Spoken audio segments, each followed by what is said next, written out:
Je dois d'abord préciser au préalable qu'évidemment je m'exprime à cette tribune en mon nom et en mon seul nom, que mes propos n'engagent que moi et évidemment pas la rédaction à laquelle j'appartiens, dont à la fois la neutralité et le professionnalisme ne peuvent être mis en cause, et comme ils sont justement au travail dans des conditions difficiles encore aujourd'hui et qu'ils le seront encore dimanche, je tiens ici à leur rendre hommage. Alors, il y a des gens qui, de tout temps, quelle que soit l'élection, s'abstiennent, c'est leur choix. Ils considèrent que leur voix ne compte pas, ou ne compte pas assez, que le débat démocratique ne les intéresse pas, et je respecte ce choix.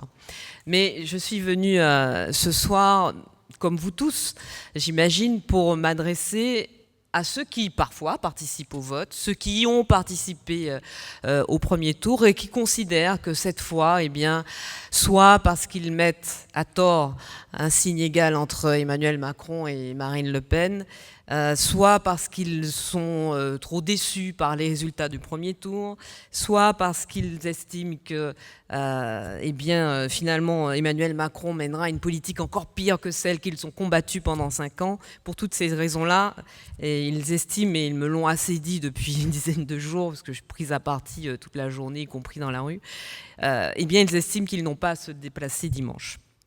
Et je voudrais simplement leur dire, à mon tout petit niveau, avec ma minuscule expérience de la vie citoyenne, que, au fond, c'est ce que vous disiez à l'instant, c'est un peu se laver les mains d'adopter cette attitude et laisser le sale boulot aux autres, en se disant, bon, je ne vote pas, mais comme mon voisin votera et votera bien, finalement, je n'aurai pas à me salir les mains, je n'aurai pas à porter la responsabilité d'avoir mis Emmanuel Macron au pouvoir, et en même temps, l'extrême droite non plus ne sera pas arrivée au pouvoir.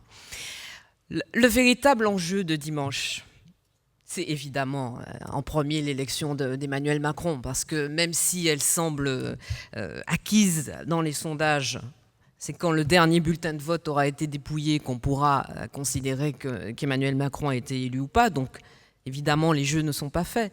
Mais pour moi, le véritable enjeu de dimanche, c'est avant tout le niveau de l'extrême droite dans ce pays, dans notre pays, parce que l'extrême droite aujourd'hui est la même qu'hier et la même qu'avant-hier. Et il faut cesser d'imaginer que le Front National d'aujourd'hui serait différent du Front National du début des années 70, que le Front National d'aujourd'hui serait un Front National à visage humain. C'est totalement faux. D'ailleurs, nous en avons eu une démonstration éclatante il y a 2 jours avec ce débat, pendant lequel je crois que même certains partisans de Marine Le Pen se sont rendus compte à quel point elle abaissait la République. Donc le Front National d'aujourd'hui reste un parti raciste, reste un parti xénophobe, reste un parti d'extrême droite, néfaste à la République, et dont le nerf, le moteur, la raison d'être est la destruction justement de nos principes républicains et de nos principes humanistes. Il suffit pour cela, je ne vais pas vous faire un cours sur le Front National d'aujourd'hui, mais il suffit pour s'en convaincre de parcourir un peu les publications de ceux qui aujourd'hui sont des cadres du Front National, de s'en référer aux déclarations de la présidente du Front National, candidate du Front National, même si elle s'en défend aujourd'hui en disant qu'elle n'est non, elle est simplement soutenue par le Front National. Le Front National d'aujourd'hui reste un parti d'extrême droite, reste un parti raciste, reste un parti xénophobe, ce dont on ne peut absolument pas accuser évidemment Emmanuel Macron, et il faut n'être pas profondément discriminés pour pouvoir affirmer que Emmanuel Macron et Marine Le Pen, c'est la même chose. Quand on fait partie de ceux qui sont dans ce pays tous les jours discriminés et tous les jours pointés du doigt par l'extrême droite, eh bien, on fait très bien la différence entre un Emmanuel Macron et une Marine Le Pen. Ce que j'ai dit à la plupart de ceux qui sont venus me malpaguer, me voir, m'interpeller à ce sujet en me disant « mais moi, je suis de gauche et je ne peux pas voter pour Emmanuel Macron », c'est que Aujourd'hui, ils sont dans un système, la démocratie et la République, notre République, dans lequel ils peuvent exprimer cette opinion. Que demain, avec l'élection d'Emmanuel Macron, et dès le 7 mai à 20h01, ils pourront exprimer cette opposition. Ils pourront se réunir, ils pourront manifester, ils pourront s'engager politiquement pour contrer l'action, le programme économique essentiellement d'Emmanuel Macron. En revanche, si c'est l'extrême droite, ce sera beaucoup plus difficile. Par ailleurs, même si l'extrême droite n'était pas élue, je reviens à ce point sur le niveau le nombre de voix que Marine Le Pen engrangera. Si le Front National est à 20%, ceux qui votent pour lui sont une forte minorité, mais restent une minorité. Si le Front National est à 40%, ceux qui votent pour lui, dont certains, pas tous, mais dont certains sont eux aussi des racistes et des xénophobes, se sentent magistralement confortés dans leur racisme et dans leur xénophobie. Ces gens vont se dire, mais finalement, nous sommes beaucoup plus nombreux, nous sommes beaucoup plus légitimes que nous l'imaginons. Donc, vraiment, j'admoneste gentiment et respectueusement, et j'implore ceux des électeurs de la gauche du premier tour qui ne voudraient pas se porter sur Emmanuel Macron au second tour au prétexte qu'il équivaudrait à Marine Le Pen, de réviser leur jugement et de bien comprendre que ne pas voter contre Marine Le Pen en votant Emmanuel Macron dimanche soir, c'est en partie légitimer les idées du Front National. Quand on m'a invité à cette réunion ce soir, ce rassemblement, je dis mais vous voulez que je parle, vous voulez que je lise un texte?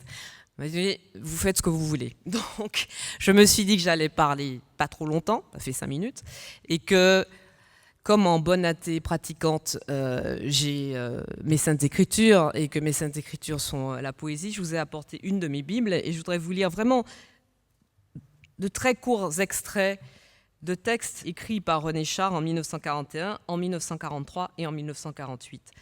Dans ses billets à Francis Curel, il écrit en 1941 « Je te recommande la prudence, la distance. Méfie-toi des fourmis satisfaites.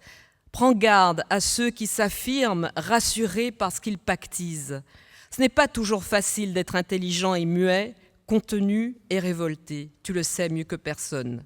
Regarde en attendant tourner les dernières roues sur la sorgue, mesure la longueur chantante de leur mousse, calcule la résistance délabrée de leurs planches. L'humour n'est plus mon sauveur, écrit-il en 1943.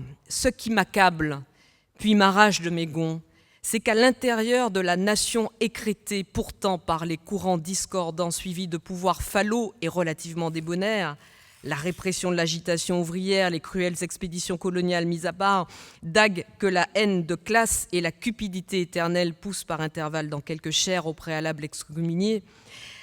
Ce qui m'accable donc, c'est que tout cela puisse se compter, dans tout cela puisse se compter si nombreux les individus méditants qui se rendent gaillardement à la peau du tortionnaire et s'enrôlent parmi ces légions. Quelle entreprise d'extermination dissimula moins ses buts que celle-ci? Je ne comprends pas, et si je comprends, ce que je touche est terrifiant. Encore un mot de ce qu'il dit en 1948, 2 phrases. Les stratèges sont la plaie de ce monde et sa mauvaise haleine. Ils ont besoin pour prévoir, agir et corriger d'un arsenal qui, aligné, fasse plusieurs fois le tour de la terre. Le procès du passé et les pleins pouvoirs pour l'avenir sont leur unique préoccupation. Le procès du passé et les pleins pouvoirs pour l'avenir sont l'unique préoccupation du Front National aujourd'hui. Je vous invite donc tous ici, ceux qui nous regardent, à vous rappeler ces mots de René Char, dont on sait l'engagement qu'il a eu pendant la Seconde Guerre mondiale, lui qui disait « Et après tout, il fallait être du côté de l'homme, j'ai été du côté de l'homme, je n'ai aucun mérite pour ça ». Ayons au moins le mérite de défendre notre République dimanche soir. Votons Emmanuel Macron contre le Front National. Merci à tous.